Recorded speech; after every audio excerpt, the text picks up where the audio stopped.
Ladies and gentlemen, the names have been changed to protect the guilty.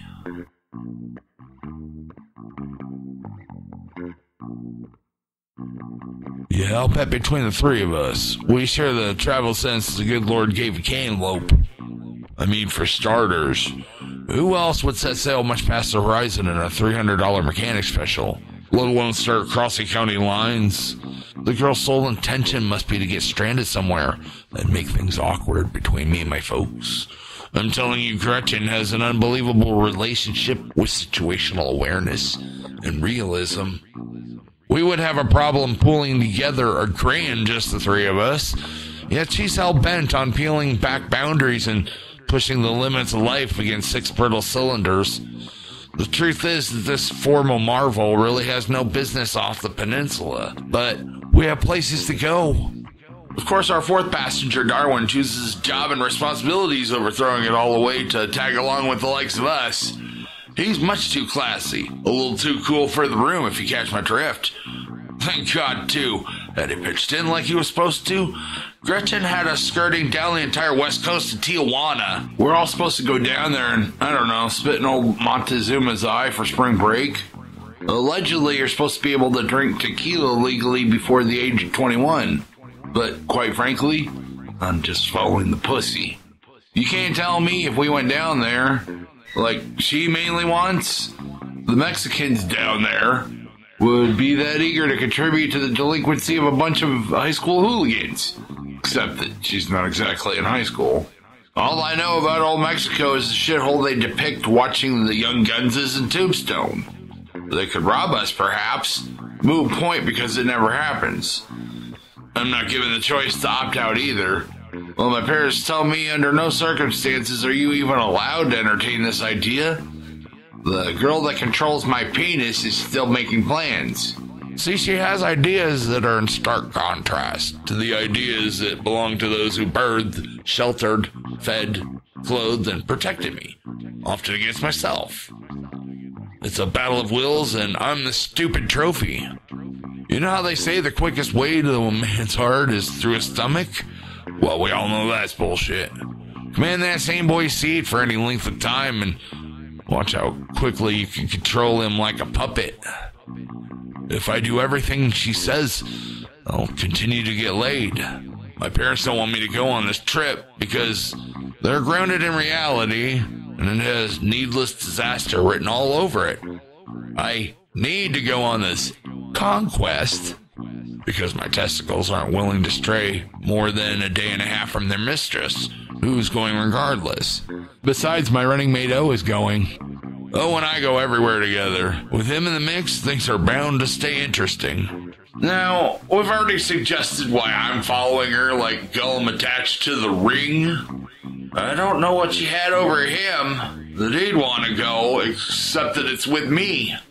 And nothing ever goes right when we venture off together like this. For instance, once we went to Wild Waves and he got his backpack stolen. Once we went camping on a mountain in the rain in a car with a flat tire and no jack. The last time we seriously went trick-or-treating, he got jumped twice and lost his bag to snatchers. I love O to death, but the boy is never a rabbit's foot.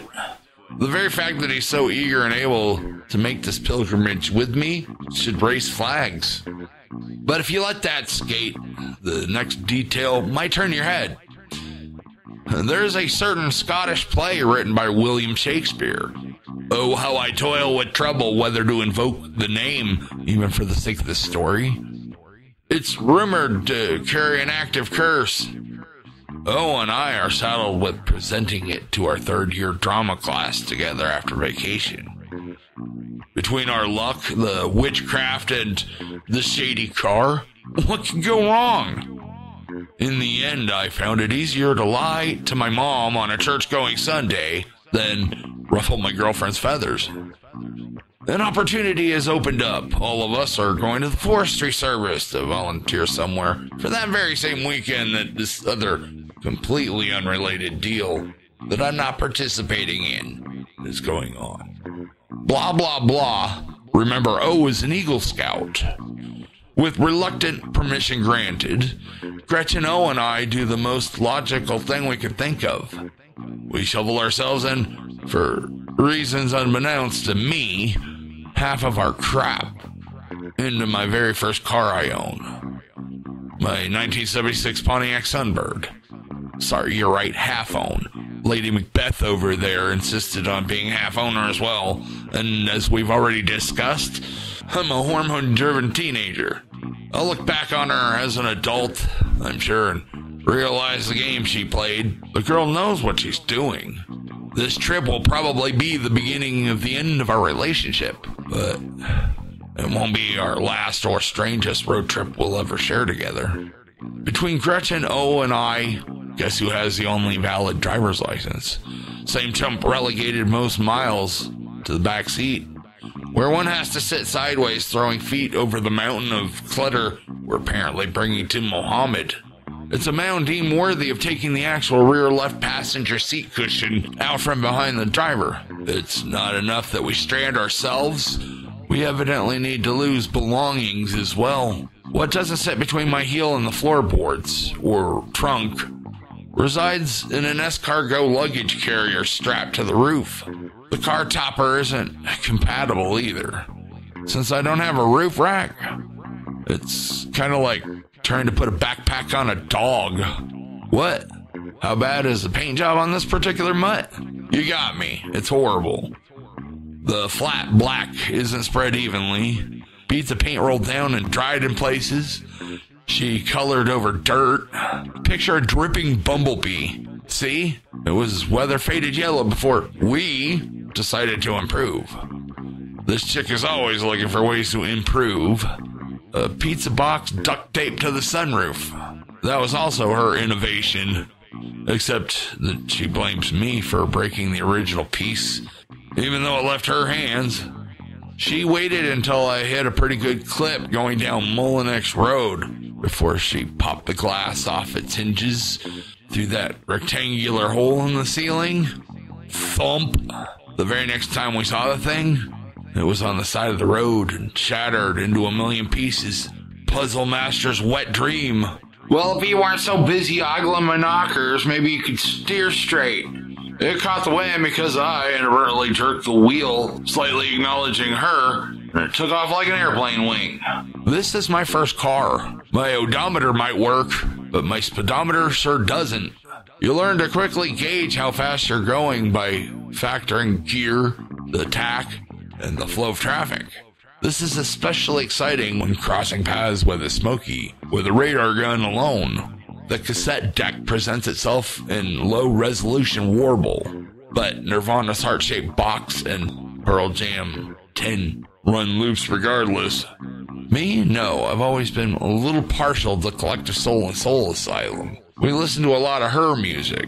There's this particular fragrance emanating from the carpet. Mold wouldn't claim the interior until way in the future, 10 months or so. Still, I can never figure out the source. Of course, I have a highly controversial solution of how to get rid of the odor.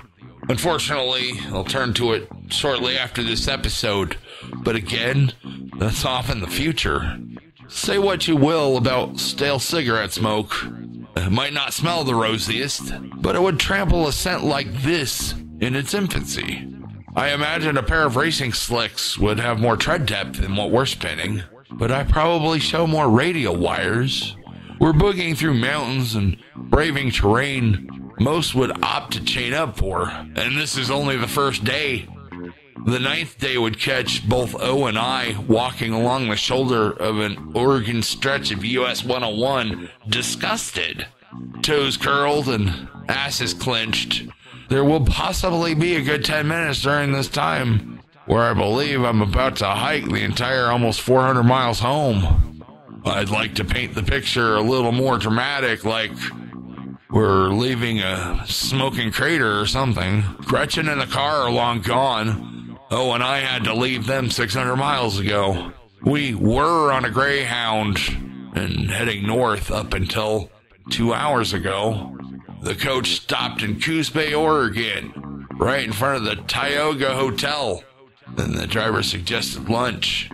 Well, I can sit here and tell you what time the driver said to reboard and assure you that we made it back in plenty of time, but obviously we didn't. See, O scored this functional toy watch, either from a Cracker Jack box or a Happy Meal.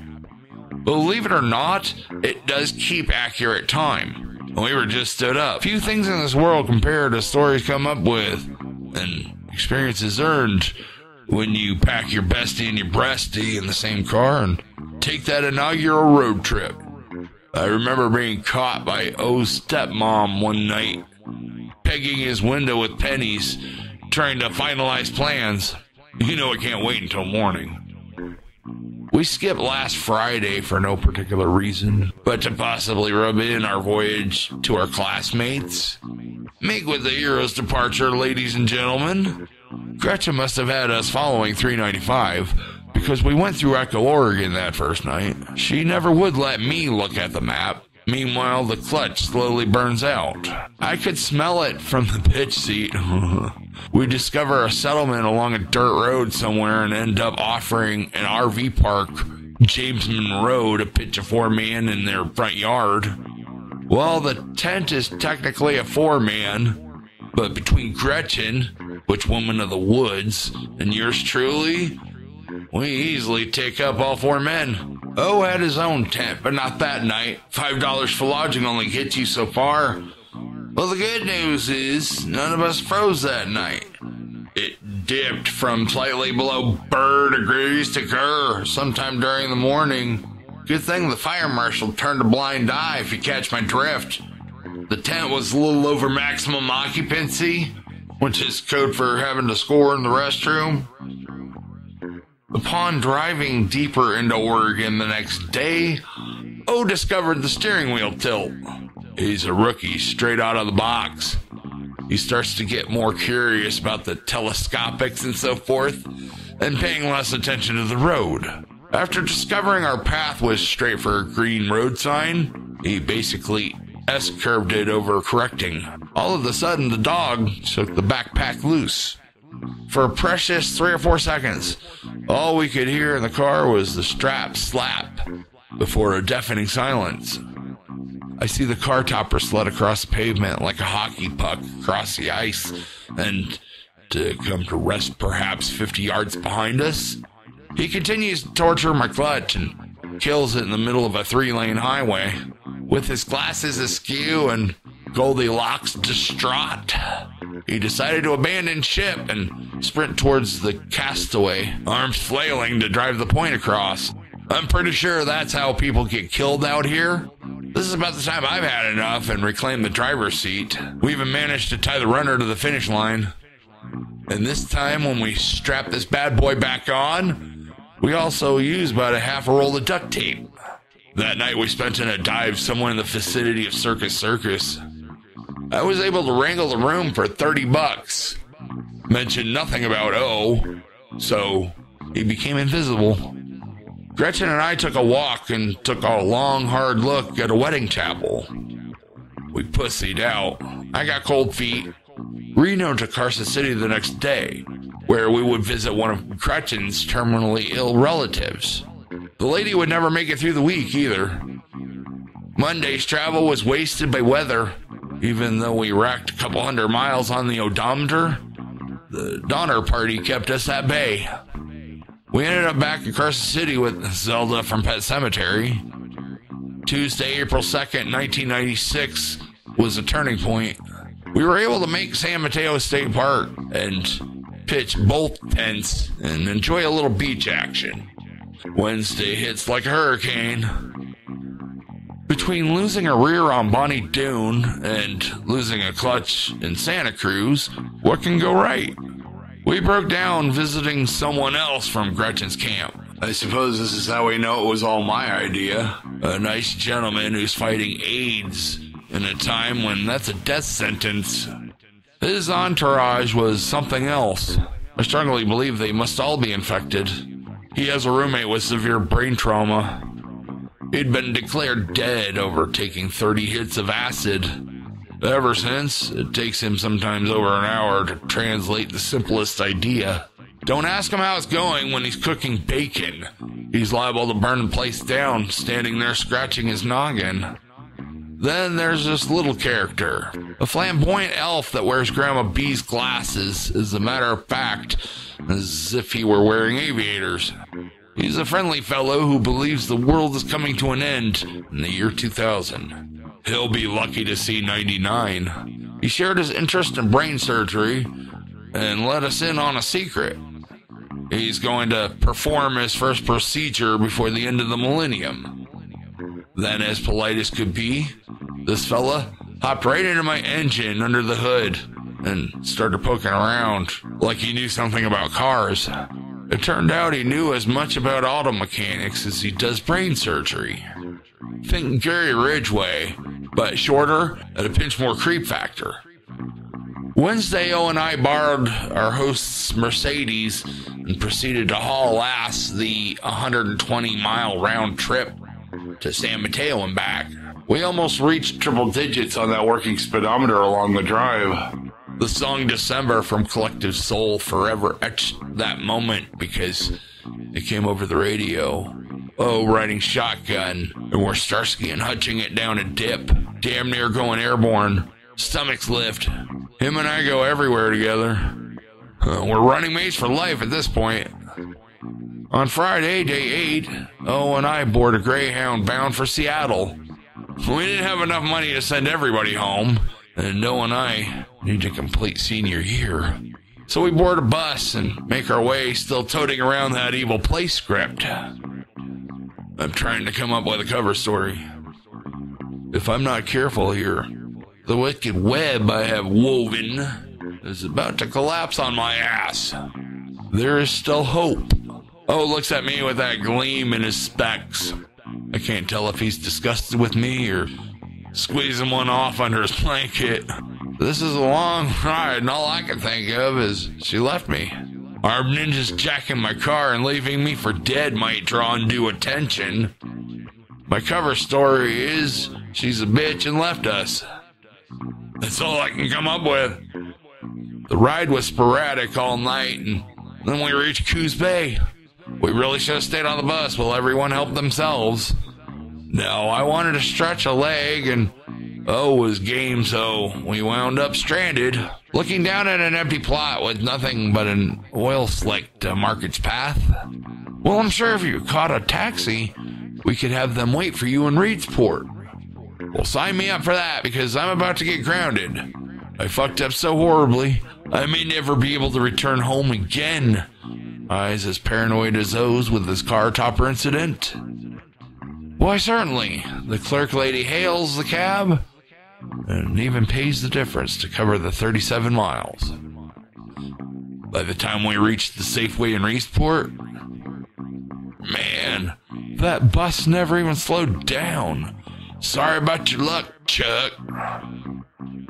Upon further investigation, had we stayed in Coos Bay, our layover would have been lessened by about 12 hours. I figured the hell with that. I am making it home tonight. If I have to evolve a pair of fucking angel wings out of my spine to do it. We proceed to walk north. Stop for a second to reconsider after Big Rig damn near made us shit ourselves and venture south. Well, now to traffic. We get picked up by an off-duty tow truck driver in a car with a tiny back seat relatively quickly. We miraculously show back up Coos Bay with about 12 hours to kill. Me? I'm pacing back and forth with all these fears running through my head. I tried to call 3 different times, but the cat knocked the phone off the hook back at the house. That too, Dusty? I'll confess to it all, but don't let them hear I'm full of bullshit from someone else. Gretchen, of course, already spilled the beans. O's old man was cool about things. Hell, he was probably surprised the car made it as far as it did. We walked from one end of Coos Bay to the other. Didn't I say, with O in the mix, things tend to stay interesting?